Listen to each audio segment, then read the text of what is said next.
রাজশাহীর দুর্গাপুরে industrialist and business welfare foundation IBWF উপজেলা ও পৌর শাখার আয়োজনে দ্বিবার্ষিক কাউন্সিল 2025 অনুষ্ঠিত হয়েছে।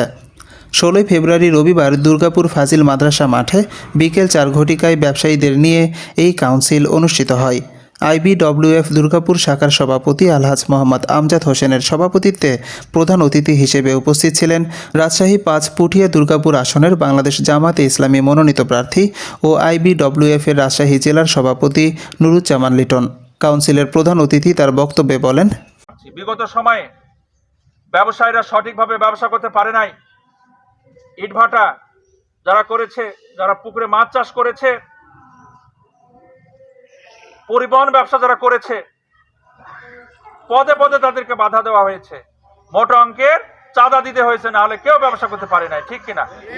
অন্যথায় পুকুরে গ্যাস ট্যাবলেট দিয়ে বিষ প্রয়োগ করে মাছ নষ্ট করার ঘটনা দুর্গাপুরে অসংখ্য রয়েছে, ঠিক না? চাঁদা না পেয়ে, ইটভাটা চাঁদা না পেয়ে এক ট্রলি খড়ি দিয়ে ওই নির্বাহী ম্যাজিস্ট্রেটকে ডেকে নিয়ে এসে ভ্রাম্যমাণ আদালত গঠন করে মোট অঙ্কের জরিমানা করার ঘটনাও আছে দুর্গাপুরে। সুতরাং বাংলাদেশ জামাত ইসলামী যদি জনগণের রায় নিয়ে আল্লাহর অশেষ মেহেরবানি যদি রাষ্ট্র পরিচালনার দায়িত্বে আসে, তাহলে কোনো ব্যবসায়ীকে, ওই পরিবহন ব্যবসায়ীকে, ওই মৎস্য চাষীকে, ওই ইটভাটার মালিককে, খুদে সাধারণ ব্যবসায়ীকে 1 টাকা চাঁদা দিতে হবে না ইনশাআল্লাহ। বাংলাদেশ জামাত ইসলামী বাংলাদেশকে ব্যবসায়ীদের পরিবেশ বান্ধব পরিবেশ একটা গঠন করবে ইনশাআল্লাহ, যাতে ব্যবসায়ীরা দিনে রাতে দোকানে ব্যবসা বাণিজ্য করতে পারে।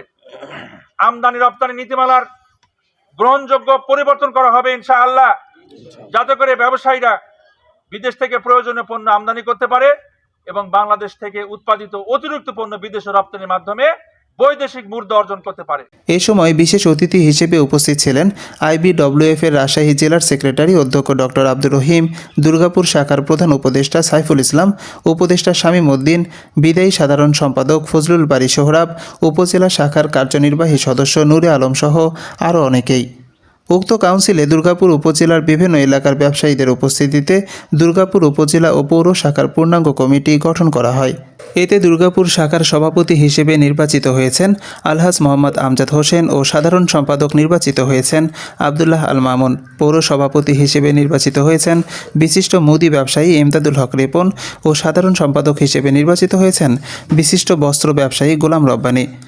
এছাড়াও আসন্ন পবিত্র রমজান উপলক্ষে নিত্য প্রয়োজনীয় দ্রব্যমূল্যের দাম নিয়ন্ত্রণে রাখার জন্য ব্যবসায়ীদের প্রতি উদাত্ত আহ্বান জানান বক্তারা।